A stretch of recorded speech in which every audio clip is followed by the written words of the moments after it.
Hi Aries, this is your tarot reading for the month of August 2025. First card,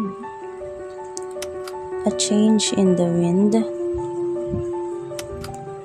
Ang card na ito ay nagpapahiwatig ng pagbabago o paglilipat ng direksyon sa iyong buhay o sa isang sitwasyon.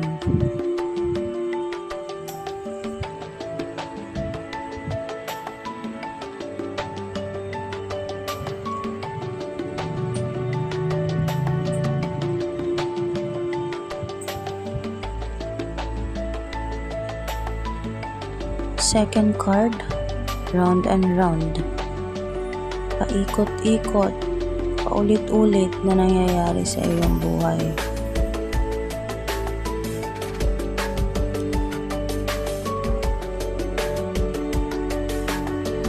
Third card, fork in the road.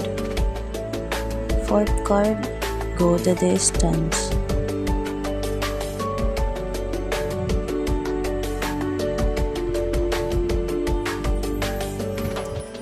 Fifth card, unfinished symphony.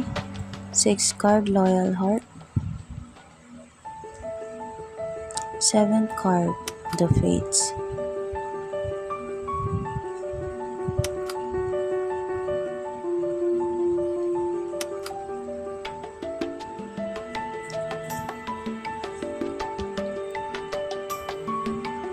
Eighth card, breathe.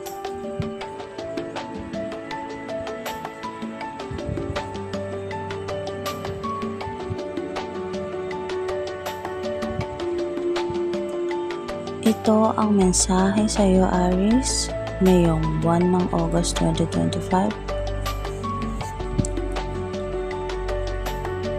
Ang card na round and round ay maaaring tumutukoy sa sitwasyon, relasyon, o pag-uugali na patuloy na bumabalik. Bagamat maaaring pakiramdam mo ay bumabalik ka sa nakaraan, ang card na ito ay nagpapahiwatig na nasa mas maayos ka ng kalagayan. Isa rin sa mga cards ay ang unfinished symphony. May mga bagay sa iyong buhay na hindi pa tapos at nangangailangan ng iyong atensyon. Maaari ring may mga sitwasyon o relasyon na walang malinaw na pagtatapos. Posible ring may mga pagkakamali o hindi pagkakaunawaan na kailangan mong ayusin. Kaugnay nito, ang isa sa mga cards na lumitaw ay ang The Fates. Ito ay sumisimbolo sa mga bagay na hindi natin kontrolado at sa mga kaganapang nakatakda ng mangyari o nangyari na.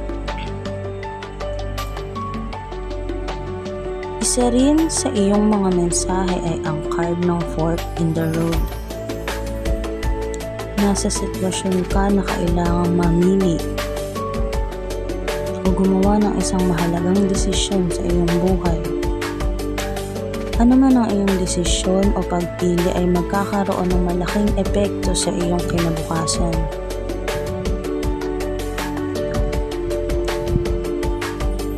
Huwag pansinin ang mga pansamantalang pagbabago o hamon sa buhay. Kinakailangan mo munang magtiis at magkaroon ng lakas at kakayahang malampasan ang mga pagsubok na dumarating sa buwan na ito. Gaya ng sabi ng card na, go the distance. Walang dahilan upang matakot sa mga balakid na maaaring lumitaw sa daan. Narito rin ang card ng loyal heart. Ang card na ito ay sumisimbolo sa katapatan sa mga relasyon, sa mga mahal sa buhay. Maaaring ito ay katapatang ipinapakita sa iyo o binibigay mo sa isang sitwasyon o tao. Maaari ring paninindigan ito sa iyong mga paniniwala at prinsipyo.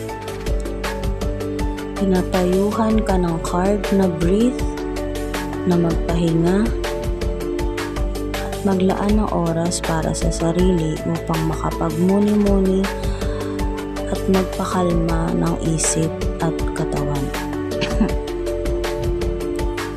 Bumalik tayo sa first card. Ang first card, yan ang mismong sagot sa iyong mga katanungan. Sa mga nangyayari at nararanasan ngayon, ang card na ito ay isang magandang mensahe para sa iyo, Aries. Maaring hindi mo nakikita at nararamdaman sa ngayon, ngunit ang buong universe ay sumusuporta sa iyo. At ang lahat ng ito ay magiging maayos sa huli. Iyan lamang po. Maraming salamat sa panonood sa aking first tarot reading this year. Hopefully, magtuloy-tuloy po ang suporta niyo sa akin. Maraming salamat po.